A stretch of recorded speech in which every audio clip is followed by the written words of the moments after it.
Just a quick trigger warning. If you're deeply affected by the Sarah Everard case, maybe this speech isn't for you. So if you decide not to watch, it's not a problem.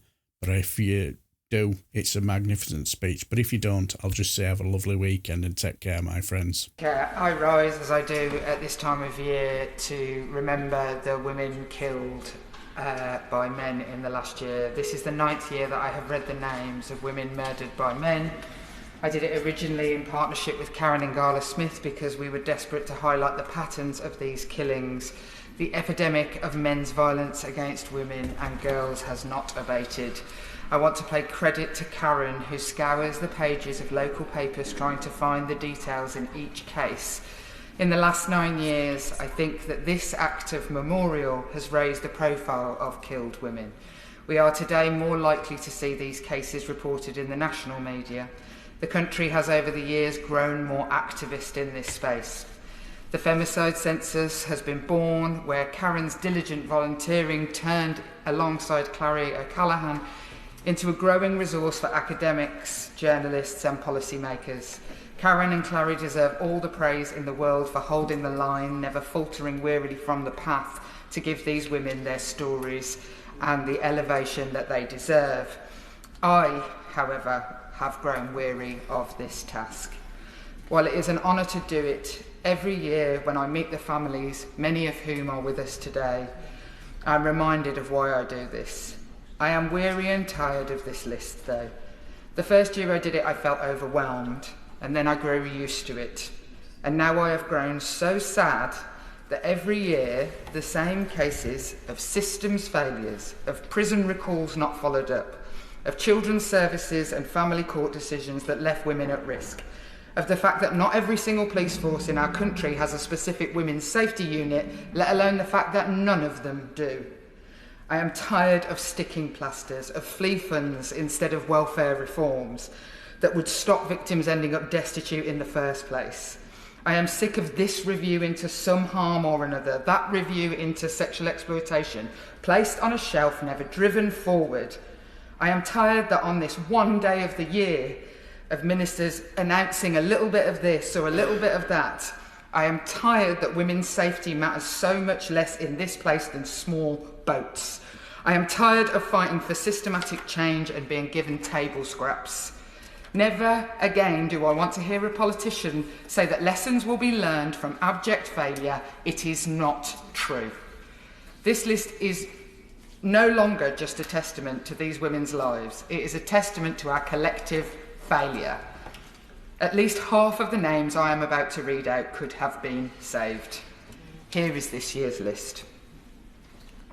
Alicia Nazarova, Beryl Purdy, Holly Bramley, Susan Turner, Bernadette Rosario, Sarah Bateman, an unnamed woman, Lucy D, Maya D, Rena D, Elise Mason, Morel Sturrock, Suma Begum, Janita Kawisa Dogby, Maya Davey, Suzanne Henry, Georgina Dowie, Holly Sanchez, Hayley Burke, Katie Heighton, Kelly Pitt, Christine Sargent, Danielle Davidson, Stephanie Hodgkinson, Sandra Harriott,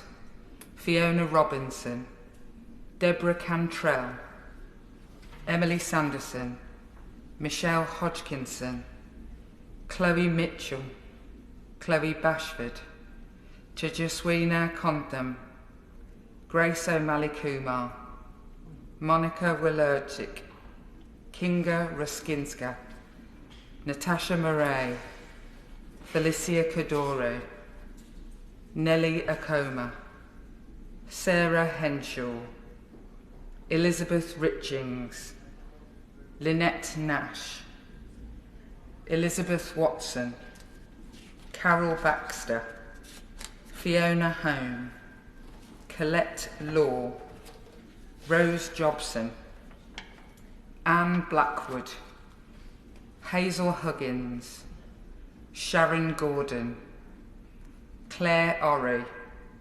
Christine Emerson, Kelly Bothwell, Lewan Bereket, Chintzia McIntyre, Amy Rose Wilson, Gabriella Casilco, Claire Knights, Nim Moi Wei, Carrie Slater, Susan Galvin, Helen Clark, Ruth Ruffton, Eliane Adnam, Charlene Mills, Alison Dodds, Deborah Balter, Gaia Cecilia, Mandy Barnett, Denise Steves, Mayhak Sharma, Caroline Gore, Sian Hammond, Michelle Fayers, Christine Eugene, Perseverance Nakubi, Sharon Butler, Dawn Robertson, Victoria Greenwood, Salam Al-Shara, Keisha Donahue, Alison Bowen, Tewe Obunde, Malika Zilich, Leanne Gordon, Kamaljeet Mahay, Glenna Savita, Casey Clark, Kia Tepshipi Isaacs, Tia Simmons, Maya Bracken, Alison McLaughlin, Tara Kershaw, Kanticha Supipanga, Claudia Cambanza, Michelle Romano, Claire Levique, Sam Varley, and an unnamed woman of 40 years old from Beaconsfield. Also, as has now become customary, families of women killed by men's abuse who would not have appeared on this list or who died before the listing have begun to get in touch with me and ask for their names to be read. I want to remember Melissa Matheson, murdered in 2014, who was housed in an allegedly supportive accommodation for people with autism with a man who was a known risk to women who she had complained about but was not protected against. We remember Melissa and know it brings shame on this house that across the country we are turning a blind eye to safety issues of women in state-funded accommodation. There will be another Melissa in another dangerous accommodation today as we speak. We must not mourn, we must act. Eileen Mary Thompson, whose family have asked, who died in 2017, killed at the age of 70 years old by her husband in a sheltered housing complex. Also, I was approached by the Honourable Member for Cardiff West, who asked me to remember Rita Roberts, whose family, his constituents, were told of Rita's murder in Belgium 32 years ago in 1992. Her body had gone unidentified until last year. We remember Rita Roberts and cases like hers, and that is why we include the names every year on the list of women whose names we do not know. They matter. All of these women mattered. They need to matter much more to politics. And I urge again, as I have for years, for the government to have a strategy for reducing femicide. Warm words and no political priority will never make this list shorter. You could hear a pin drop, couldn't you? Now, I listened to the James O'Brien show yesterday, and the stories that women told about what they go through on a daily basis just proves that subjects like this just ain't really taken seriously either. But anyway, well done, Jess Phillips. I can imagine that cannot be easy to read out every year. But I'm going to leave it here because there's nothing more I can say because you were magnificent. But all I will just say is have a lovely weekend, my friends, and take care.